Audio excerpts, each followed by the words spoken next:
Yes, you know what it is. You know the sound. It's Boston has entered the chat. Back with you guys. He's Travis Thomas.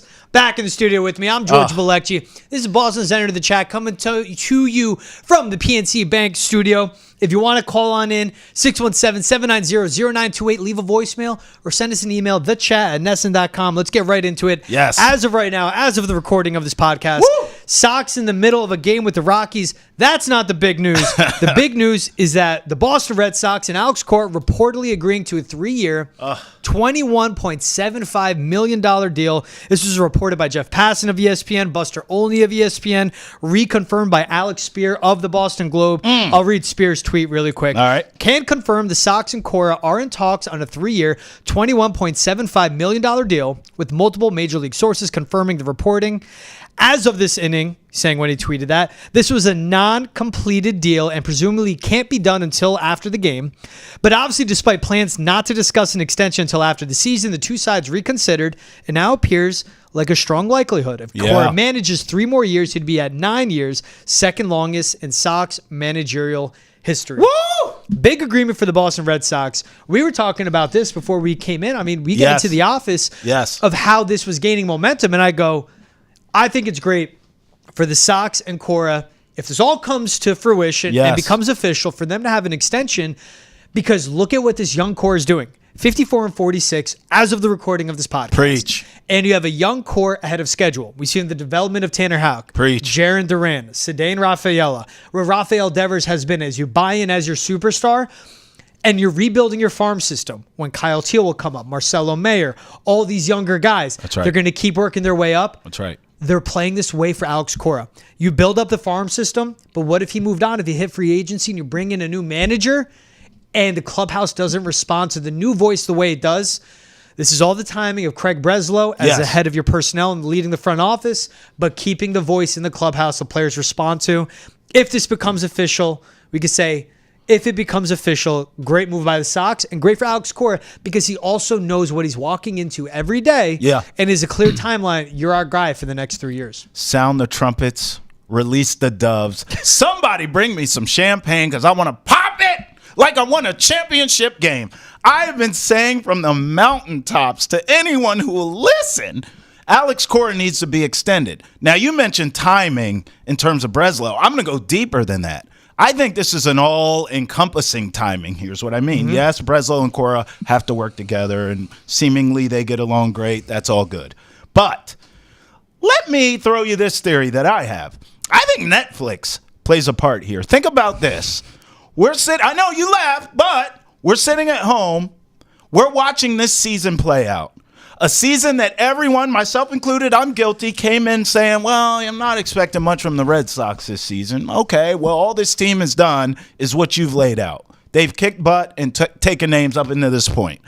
To the point where we all believe at the trading deadline, they're going to have to be buyers. They're going to have to be aggressive, we'll call it, at the deadline. Now, the only thing hanging over this team, as well as they have performed, is the future of Alex Cora.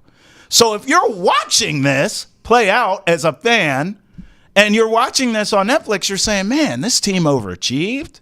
Check. Oh, they're going to have to add at the deadline. We're assuming they do that. Check. So wait, you make the playoffs. Have you seen the American League, anyone? It's wide open. Are you scared of the Guardians? How's hell to the no sound? We respect the Orioles, but because of the division familiarity and the fact that the O's haven't won anything in, I don't know, since the 90s, do you really trust them? How's no sound? So that all of a sudden the American League's wide open. The Mariners, great pitching. They can't hit to save their arse. I think all of a sudden you get into a postseason, maybe they go on a deep run, maybe they make a World Series. We don't know, but I'm saying all this is playing out. And then at the end of the story, you let Alex Cora walk right out of your life? No. I believe that does play into this. I think public perception plays into it. The only question I sort of internally have that I believe will, reveal itself in the coming days, I just wonder what else. Was it incentives? Is it front office power?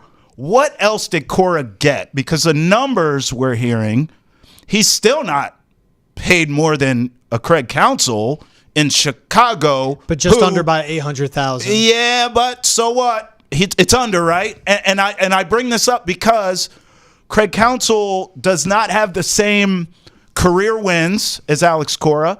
He certainly doesn't have a World Series. Nope. And like is Cora in anyone 2018. Anyone paying attention to the Cubs this season? Right. So I'm like, well, Cora technically on the open market, I'm sure could have got more. So I just wonder, obviously he wanted to be here. He's been saying that like a broken record. But I also wonder from a negotiating standpoint, from a leverage standpoint, this is business. What else was there to this deal? I'm curious to know that. It also keeps him away from hitting free agency, where we can see a Yankees team that is still a two-man show for the X amount a year. Yep. Between Judge and Soto being the only guys in the lineup, they're going to be looking for a new manager after the season. So on the Red Sox side, they keep Alex Cora from hitting that, and then he's missing out on getting an $8 million annual salary like Craig Counsell has. Hey, by the way, potentially the Dodgers too. They've been underachieving for years. But then the $7,250,000 that Cora is making per season is the second highest in MLB, where the Red Sox go to him is like, you see our path. Here's a future. You know where you're our guy for the next 3 years. Sure. And how this all could potentially have gone down. They go, we're not going to give you that $8.5 million to just be Craig, but we'll make you the second highest paid manager. Sure. And let's revisit this in 3 years, which is also a realistic timeline for this team. Yeah. With some of their key guys having an ETA of 2026 and 2027. Right. And if we keep growing, then this $7,250,000 a year, then we revisit it when the market resets. Sure. So I think we're not going to let you hit free agency and get the full, but we're still going to make you a top 3 paid manager in MLB. Fair. And I think it's a big thing in this with Alex Cora. Sounds like there's an alignment between him and ownership, him and the front office, and there's a happiness equation in it all. What are you walking into every day? Who are you working with every day? What are the players you have every day? And he sees a landscape of all these contracts all together too. Can I just ask you this? I'm going to name a team. You just tell me if you lose sleep at night over them, okay? Just yes or no. Okay. Guardians. No. Orioles. Yes. Okay. That rotation. Okay, Yankees. No. That lineup's Twins. trash. No. Royals. No. Okay, so O's are the only team I'll put respect on their name as well as you. And again, because of the rivalry, because of the familiarity, I just feel as though if you're telling me you're in a series against the O's, I like the Red Sox chances there because of all those things. So I think some of this on the organization, too, they recognize that. Let's just call it what it is, right? They're like, look, okay, this team's overachieving, and we have assets to go add to this current group at the deadline. Cora's doing just an outstanding job. I think he's manager of the year, personally. And you got to lock him up. We got to keep him because not only is American League open right now, that could be a window that's open for a while. So kudos to all parties. Listen, that's why I said, sound the trumpets, release the doves, and give me some damn champagne that I'm still waiting for because it's such a win-win across the board. The organization did right by the team, and they did right by Alex Cora. And Alex Cora, although personally I think, like I sound like an agent now, I'm Jerry Maguire, I think he should be the highest paid manager in the game. He didn't get there, but he's damn close. And I do hope there was some other negotiating tactic that he used to his benefit. But, it's a win for him, too. There's job security. There's money, to what George was saying, coming in every day, knowing what you got, knowing the farm system, knowing these players, having the connection to the fans. It's really, there's no loss here. It is a great day to be a Boston sports fan.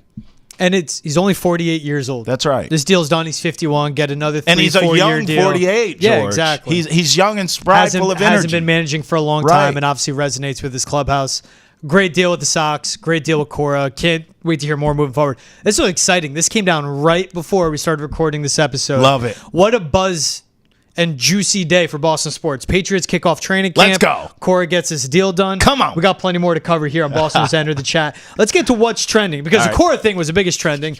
Let's get to what's trending. Looking across MLB baseball, Paul Skeens, most electric pitcher in MLB right now. Yeah. Suffered his first major league loss, but here was his line. 8.1 innings pitched, 4 hits, 2 earned runs, 8 Ks, a 2-1 loss. This is why wins and losses don't belong to pitchers. Well, listen. I don't judge pitchers by win or loss. What's your ERA? What's your WHIP? What's your Ks through 9 innings?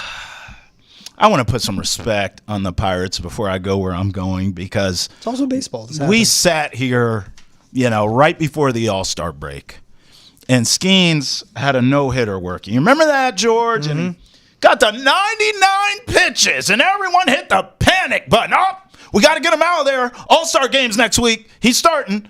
And we're like, bro, let the kid, let him cook. What are we doing? He had a no-hitter. They pull him out. What happened? 1 pitch later, gone. Yeah. Okay, cool.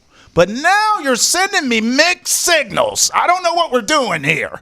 I mean, do we need to go to couples counseling? Because now I look, this is the deepest he's gone in a game, which is great. He's throwing gas, but it's like he's not getting any run support. I mean, can he get some support? No? Let's leave him in there. Great.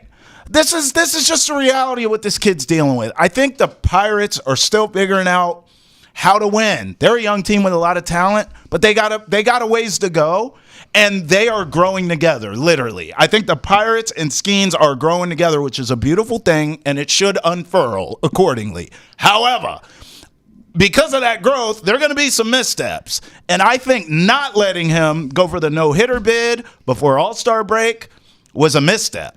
And I think this game, where this kid's dealing and he's getting no run support, but you let him go the deepest he's gone in his career for what? That's a game you get him out. I think it's all about the long game with him, though. Like who cares about a no-hitter before the All-Star game? I did. It's a no-hitter. Who cares? What do you mean? Well, what's he 2 years from now, 3 years from now, coming off pitching in a College World Series? It's a long game with him.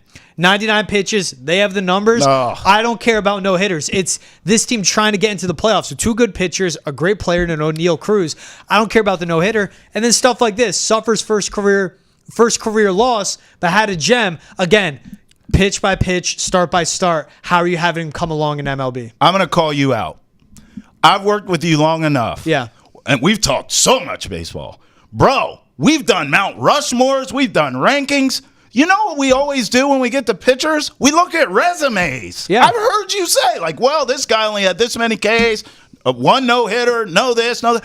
This stuff matters on a resume. You're talking about big picture, but it does matter. When I talk big pictures, it's how many innings do you pitch a season? How many starts can you be there for your team? And I look at ERAs, whips, and what they do in the postseason. No-hitters, perfect games are one of the coolest things in baseball, especially perfect games. In all of sports. Unreal. Perfect games. I don't care about no-hitters in June and July. I care about who's pitching in the playoffs. And for the Pirates, they're playing that game with Skeens. But this first loss sucks. But again, wins and losses, I don't judge a pitcher by wins and losses. I think it's a growth of both, as I said. Yeah. I think we're going to continue to see. We disagree on the no-hitter thing. I think, to me, when I watch this kid pitch, he feels like, obviously it's so early, but he feels Hall of Fame level talent. He feels Hall of Fame caliber in terms of his God-given abilities, we'll call it. So much can happen between now and a career. But I just think you robbed him of a pelt on his wall. You didn't give him a chance to go out and get something that every pitcher who is on that level, in that rarefied air, has. You robbed him of the chance. It's not to say he's not going to have more chances at it, but it's like he had a chance at it, you took him out. And then in this case, he's not getting any run support, but you leave him in the game. Of course he suffers his first loss. What the hell do you think's going to happen? He was catching that L no matter what. Well, yeah, that's my point. I think as both grow, Skeens and the Pirates as an organization together, we're going to see more stuff like this. And we're going to see big wins too. As that was going down for Paul Skeens, Blink-182 was playing in Fenway the other night. I need you guys to see this, especially if you're watching on YouTube, Twitch. I wouldn't say it's best seat in the house. Riskiest seat in the house, yeah. My man climbing pesky pole to get a great view of Blink-182. I don't know how it sounded up there. It must have looked cool, I guess. That's also just stupid, but I'm not. Listen, bro. I ain't climbing no pesky pole. I'm trying to think of who I would do that for, and I just don't think. No one. Yeah, I don't think it exists. I am hopping a fence to get down to the field level maybe, and then going for who? I was there for Dead & Co. I'll do that for Dead & Co. I would do that for Kendrick. I'll do that for, I'll do that for J. Cole. You definitely without a thought. You would. You might do this for J. Cole. Yeah. You'd consider it depending how many libations you had. No, if I got libations in my system, I ain't climbing nothing like that. No chance. No chance. Not worth the risk. All right, let's head over to Cleveland. The Cleveland Browns, not the football team, security team. They're working on their tackling for fans that storm the field or not storm. Streak. Streak the field. All right. So this is literally a drill. Like, look at this is against the Cora. Like, yeah. Wow. Hit him with that. And then when they get him, hip drop, bro, 2 broken ankles. Got him. Yeet. They hit him with that yeet. They almost broke their boy's ankles.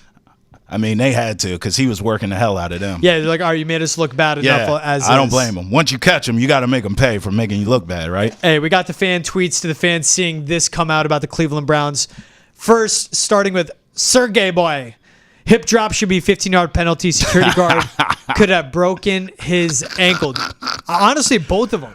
That hip drop. That would have been nice workers' comp, though. I'm not going to lie. I think I'm on the security team side. You put me in a blender in front of all these people out here, I got to hurt you. They got to work on getting someone that's got that to him. Then Ian Rump. All this does is encourage the streakers to train harder. And I like this because, like, man, you ain't catching me. All right, let me ask you this. Libations. You more likely to climb Fenway or streak at a football game? Climb Fenway because, like, the reward is much better. I'm just gonna run off. I'm gonna get kicked out. I didn't see any security guards in that video go after him either. Facts. So, not saying. The last one, overly critical overthinker. Yeah, is this me? Is this my burger? Could be you. I bet a team of these dudes could beat the 2017 Browns team. That team won Who one was your game. starting quarterback? Deshaun Kaiser. Yeah, awful. Leading receiver Duke Johnson, the running back. That team was just atrocious. The Bears. Whoever they beat should be ashamed of themselves. The Browns still suck. All right, so let's get into it for the Patriots. Great start to my day. You were there. Wake up, and let's just start with the fact that Patriots training camp kicked off with a 10:30 Gerard Mayo presser, 11 a.m. practice. Yeah. I am used to 8:30 Bill Belichick pressers where he says nothing. Miserable. After sitting through an hour 15, hour and a half of I-93 traffic, driving from Charlestown down to Rush hour. Foxborough, and then early practice. But Gerard Mayo, new regime, there was buzz, there was juice. It was palpable being there. And let's start with the Gerard Mayo. Okay. Competition, that's a word of the summer. That's what we're going to hear. Every practice. What are you looking for? Competition. Okay. In every way, deciding his guys. And it was interesting to see Gerard Mayo in a new role because obviously he was the DC or one of the de facto DCs, whether you call him plays or not. When they get into 11 on 11, 7 on 7s, you see his interest in Drake May in the offense because he's standing behind the offense, standing next to Alex Van Pelt. Whichever quarterback between those two isn't in, that's who he's attached at the hip to. So it was cool to see Gerard Mayo in that way. And then all the talk, Gerard Mayo earlier this week saying Jacoby's our starter out of the spring. But Drake May can certainly come out and earn his way to be the starter week 1, which I know you love to hear. He said that. Okay. But it was, a lot of people question, like, could this actually happen? Is he getting ahead of his skis? No, Gerard Mayo was being honest. He's like, Jacoby's our guy right now. But Drake, if he lights it up and gives us a huge sample size, he can take it, which I believe. Me too. Like, Drake May is a better thrower of the football and the better athlete than Jacoby Brissett. But Jacoby Brissett right now is a better professional quarterback than Drake May, and it's no duh. He's been in the league longer. Right. He also has the experience with the Alex Van Pelt system, experience in the league, and the timing, what it's all about. But credit to Gerard Mayo because he followed it up with they truly split reps. At first, we saw Drake May going third in every quarterback drill. Right. After Jacoby, after Bailey Zappi. But then they got to 11 on 11 and 7 on 7 drills, like actual teamwork against a first-team defense, and they split to 2 fields. Jacoby and Drake May on one field, Bailey Zappi, Joe Milton on the other.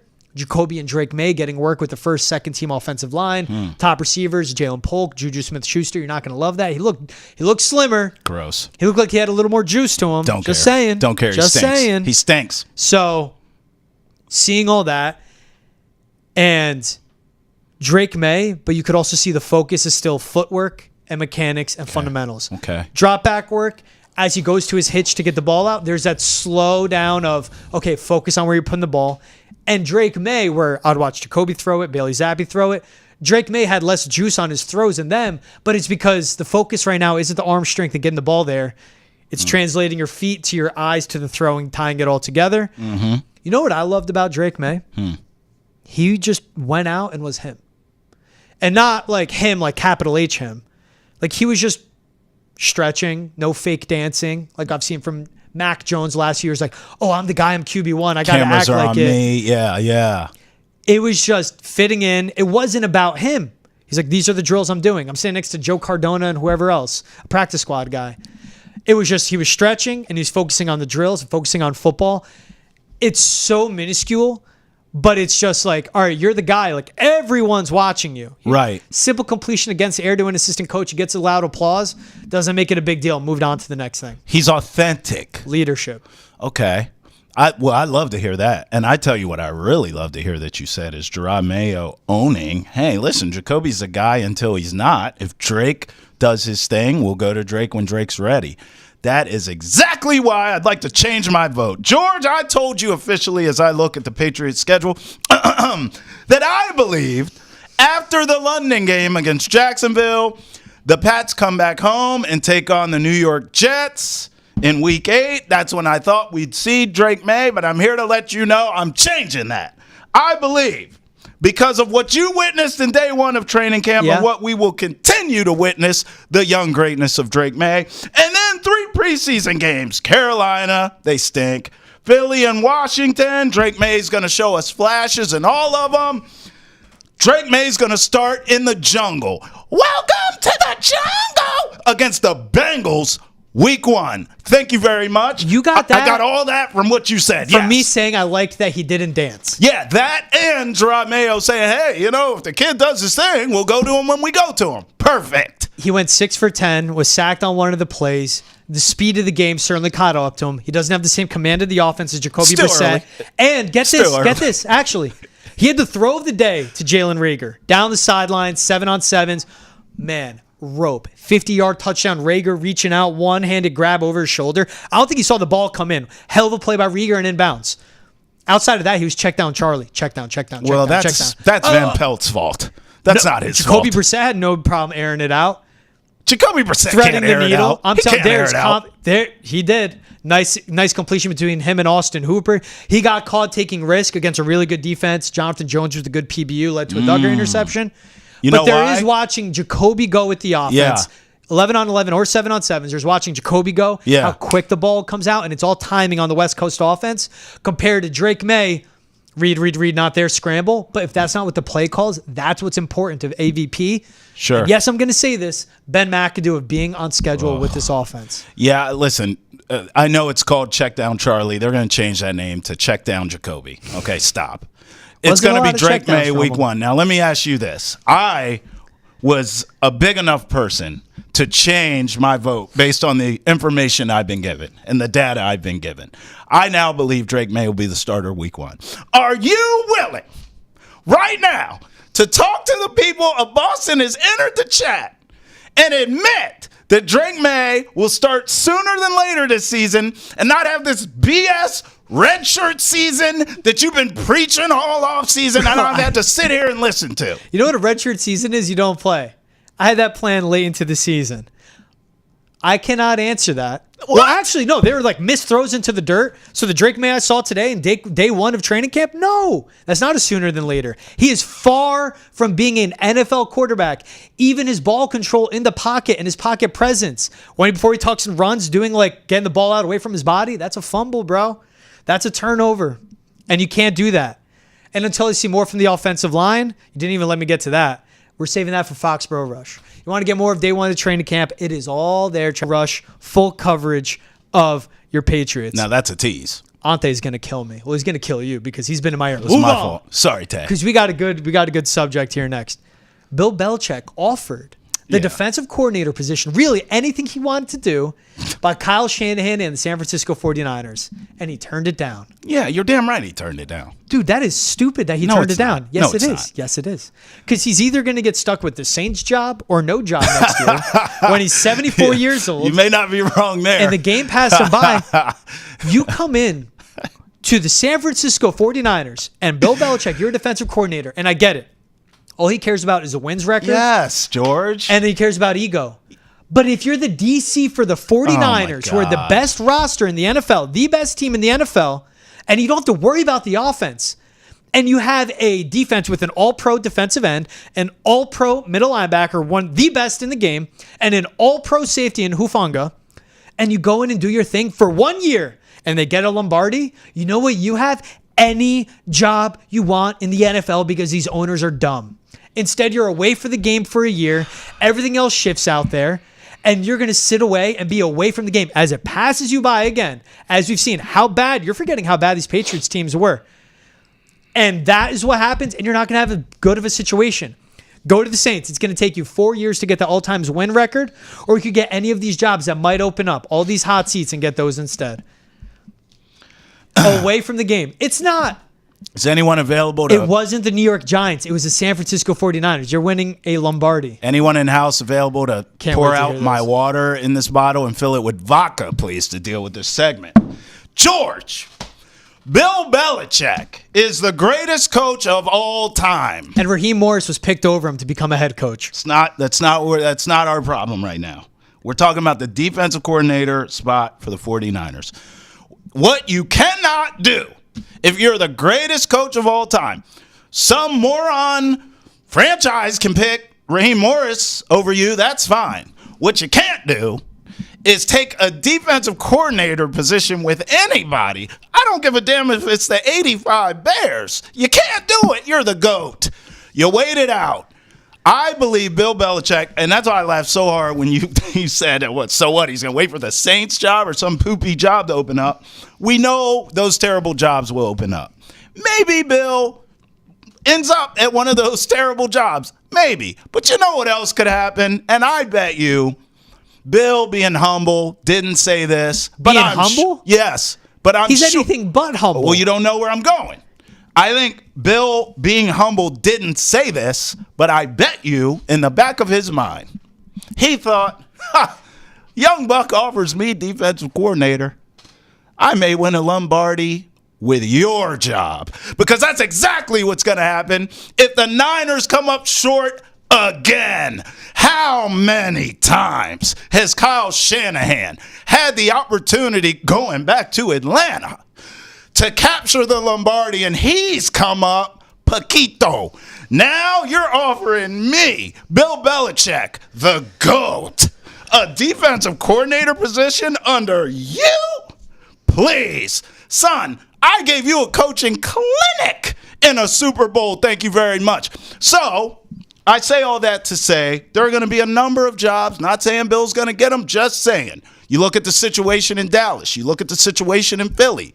You could potentially be looking at a situation in San Francisco, baby, where Bill may be in play. You don't take no damn defensive coordinator position, man. You're the GOAT. You may have that job next season. Now, Bill, They're being not humble, giving it didn't to say him. anything like that, but I guarantee the competitive juices and the ego in that man, I bet you it ran through his And mind. what would be better to get that job? Be in the building, already familiar with the players, the front office, with the ownership, with the roster, with how everything's You're run? Bill Or you're Belichick. sitting out on your boat in Nantucket? George, He's not going to get the Niners job. He's not a 27-year-old, Even if they fire bro. Shanahan, he's not getting the job. You know who'd get that job in San Who? Fran? Bobby Slowick, a disciple of the Shanahan system. An offensive-minded head coach. Why would you are fire the four- Shanahan and get a clone of Mike Why- Shanahan? why Why would you do that? Mike Shanahan, Kyle Shanahan clone. Why would you do that? Why are the 49ers great? Their offense.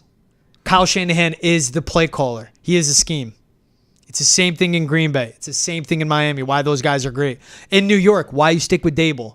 And it's why you want these offensive coaches as a head coach, because what we see. Let's watch what happens in Tampa. I'm going to keep beating this drum. Let's watch what happens with Baker Mayfield in Tampa with Dave Canales, now the head coach in Carolina. That's right. Because what happened to Geno 2 years ago? Right. Canales, his OC QB coach, Yeah.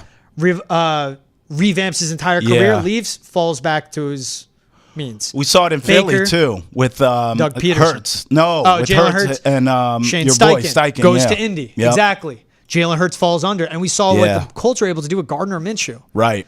Point being, he ain't getting that San Fran job. His best shot would have been a BDC.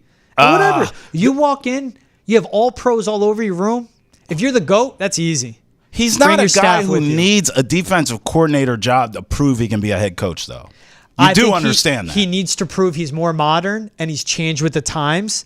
and he is willing to embrace current day football. And the best way to do that is be inside a building, especially one like what they got in San Fran. Man, that's a humble pie that I just don't know if Bill wants to taste. Exactly. He ain't humble.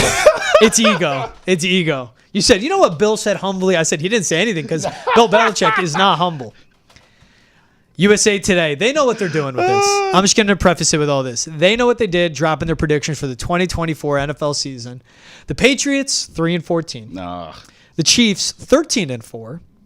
Their Super Bowl 59 winner, the New York Jets beating the Green Bay Packers. Those are two of my favorite teams in each conference, but no way in hell is that happening. And they know what they're doing. Aaron Rodgers beating the Packers in the Super Bowl. This Jets team is great. But I will go as far to say they could win their division. They could make the playoffs. I would not bet on them to win the Super Bowl. The Packers could win their division, will make it into the playoffs, in my opinion. I think Jordan Love's terrific. Even off that small sample size, I think they can make a deep playoff run. They're not meeting in the Super Bowl. I give it like a 6.2 out of 10 on how this could happen, but that's being me respectful to the rosters. In reality, taking everything into account, including Aaron Rodgers, it's like a 3.8 out of 10 this actually happens. I mean, this is a 0 for me. Listen, I mean, I don't even want to waste a lot of time on this dumb thing. USA Today, I don't know what you're smoking, but the only thing I'll tell you I agree with, I think the Jets being anywhere near a winning team is laughable, let alone the Super Bowl. I don't think it's going to work there. That's been well documented. You and I arguing about that. I disagree with the Patriots record. I don't think they'll be the worst team in the league. I actually think the Giants will be. They don't have them far off, so at least we agree there. I agree with them that the Colts, I don't know if they win the AFC South, but they have the Colts winning the South. I think the Colts are being slept on. They're going to be a playoff team. The Dolphins at 8-9 is laughable to me. I think they have a chance to be the number one seed in the AFC. I wouldn't be shocked if they do and then lose in the playoffs like they always do because they're soft. But 8-9, based on what? I mean, they have a NASCAR offense. So the Jets 12-5 is ridiculous. I would probably flip that record to 5-12, to be honest with you. I don't hate the Packers pick, although I'm higher on the Lions. I've been saying that as well till I'm Lions blue in the face that they're going to the Super Bowl. But the Packers isn't the worst thing I've ever heard. Other than that, I don't have any problems with the list other than it's dumb and wrong. Yeah, this list is like null and void to me. This is the first and last time I'll talk on terrible. This with that Super Bowl prediction. They knew what they were doing. What gets the retweets?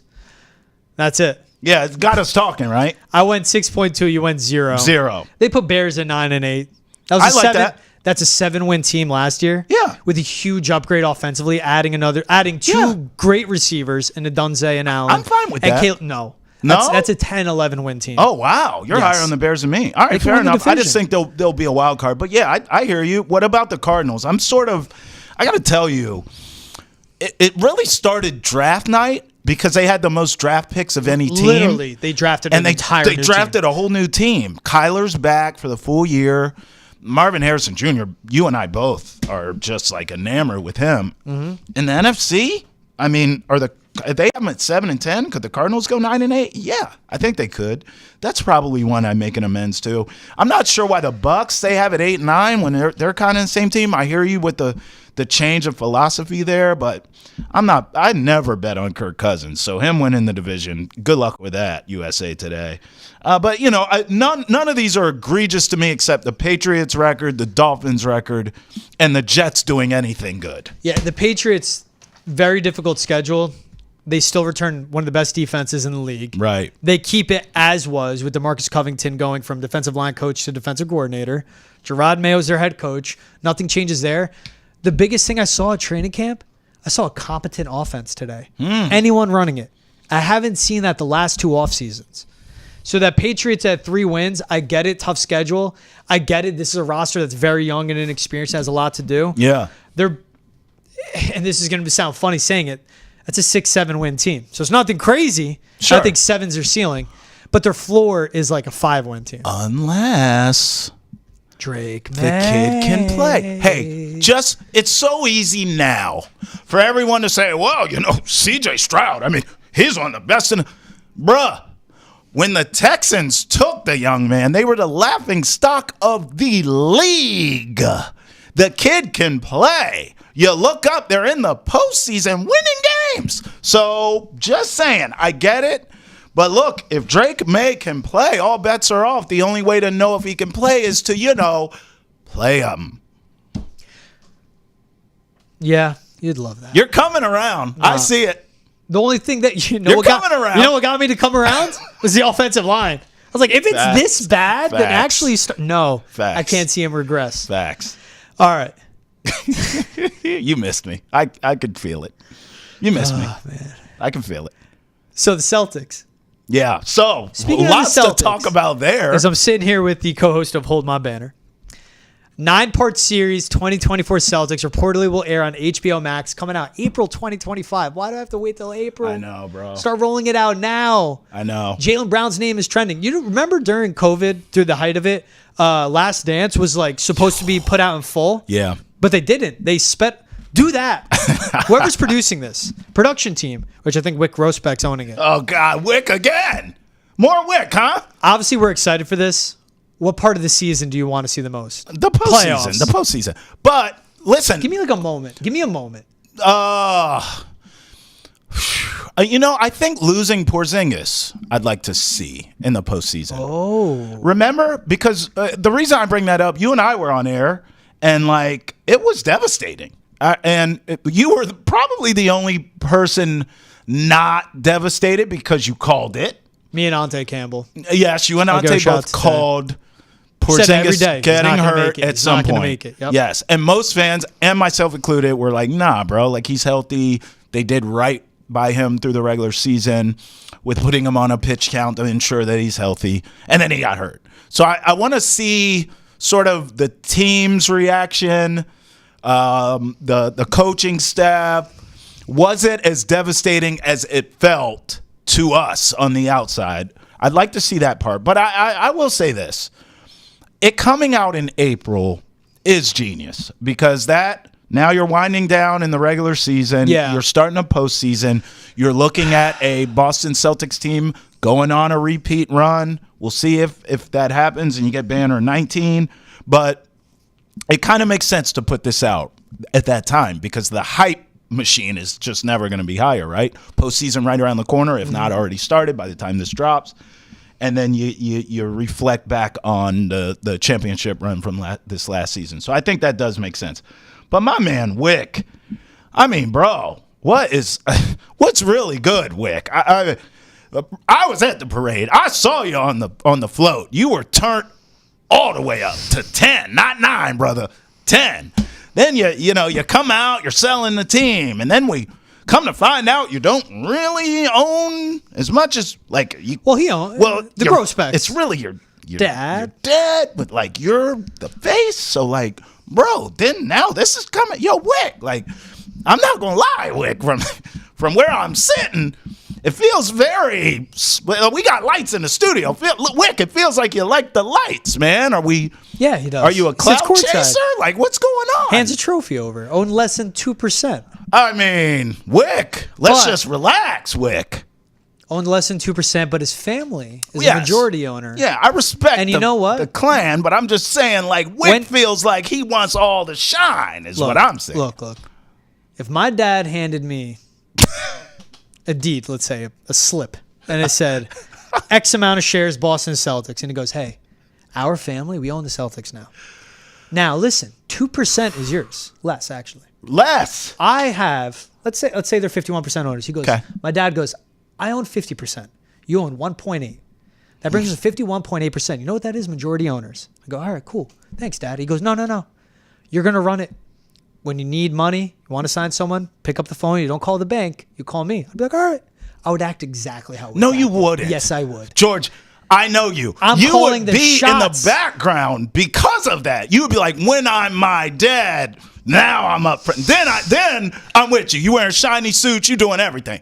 But at that, knowing you the way I know you, you're going to play your position. That's what you're a soldier. You're going to play your position. Yo, Pops is running it, blah, blah, blah. When it's yours. But I'm making these decisions. The bank, I'm asking the bank for an investment. What I turn it into, that's my work. Facts. So I'm going to act like this. I'm going to do exactly what he did. It feels like I just need Wick to chill, man. Wick, you're doing the most. I mean, there's enough distractions around this team. Do we need to even go there? Wick, I mean, we got Netflix shows and HBOs and you on floats turning up. You talking about selling the team yo, Wick, you gotta chill out, man. Just chill. Just enjoy your time. Relax. Let your daddy handle something. I like the Porzingis injury call. I wrote down I hope they were recording long enough because they did the whole season. I hope there's like behind the scenes of the Porzingis deal going down, the trade. Oh. Because you remember, Oh, yeah. it was supposed to be Malcolm Brogdon. That got axed. Yeah. It had to be Marcus Smart. So I want to see the behind the scenes of that. You know me, front office deals going down. I Yeah. want to see Brad Stevens. I didn't think about that. Porzingis coming in. What's it like the first time he meets Tatum and Brown? Because him and Jalen are boys. Right. How does the Drew Holiday deal come down? Right. What's that dynamic like? And then you said the injury and the reaction. Yeah. I want to see the Porzingis rehab. How he got back to return for the playoffs. Sure. And then the moment, I told you, I was in the Garden game 1. Yeah. When he walked out, the pop. Brother. WWE can't get that. Right. They could script the hell out of it. It was awesome at Porzingis. And then, of course, Yeah. the championship. Great. Talk about timing. Think about Netflix documents the Red Sox season. And look at what it was. We were like, what are they going to do? And it started out terrible. Mm-hmm. And the turnaround to now, one of the hottest teams in baseball with the storylines like Durant, Jamie Westbrook, we go on and on. And then with HBO or whoever doing this for the Celtics, what timing? Because it was either one of two ways. If you think about it, it's genius to pick the Celtics. It could have been them making another push to try and get the 18th banner, coming up short, and then Sure. they blow the whole thing up. Mazzulla out, Jalen out, Yeah. Porzingis out. Right. Tatum, it's on you. True. Or it's them making the pull breakthrough and winning it. I'm curious to see where the personality comes from. Like, I just gave Wick a hard time for loving the spotlight, right, George? But this team's boring. So I want to see. Porzingis. Is it and Mazzulla? Mazzulla could have Mazzulla's a some. nut job. Exactly. I bet you get him away from cameras. He's like a cool dude, but I think he's still a nut job. Right. Tatum's gonna hate it, but That's it's gonna what be I'm them saying. pushing like a Tatum story down our throats. You know what? Who's the personality? Could be Mazzulla's. There's gonna be nuttiness. there's gonna be that D White episode where everyone else falls in love with him again. Like, oh, that's Right. wholesome, Derek. Yeah. And I think Drew and his wife's story is gonna be fantastic. Yeah. And Drew's a personality too. He's a chill, cool guy. Yeah. But that's a thing. He's a leader. There needs to be a white guys episode of like Pritchard, Hauser, Cornette. Like they have Marky Mark and the title? Donnie Wahlberg. Yeah. That's the title of that episode. It opens with Drew Holiday going, even the white boys defend here. Well, people are going to be watching and be like, what's Payne Pritchard's deal? Sam Hauser does what? Wait, Luke Cornette, he defends a 3-house sightline? Oh, my God. Just saying. What's the joke you made that time about Total Wine and More when we were talking about Brad Steve?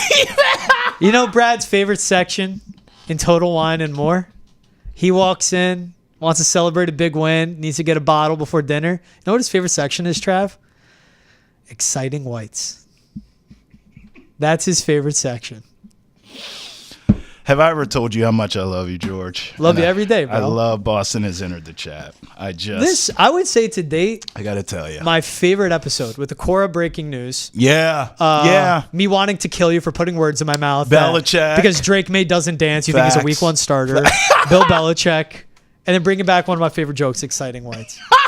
It was when you think about it, we checked every box in the episode. We laughed, we cried, we laughed some more. Cried, offended. We did everything. I mean, like, if you're going to check every box, you might as well do it on Boston has entered the chat. And if you guys like the spiritual experience, like, subscribe, rate, review. Call in 617-790-0928. Email us, thechat@nesson.com. Let us know what you think. Drake May, when is he going to start? Week 1. Celtics getting this series. What do you think is going to happen there? Anything Boston sports, anything in general, email, leave a voicemail, and join the chat in that way.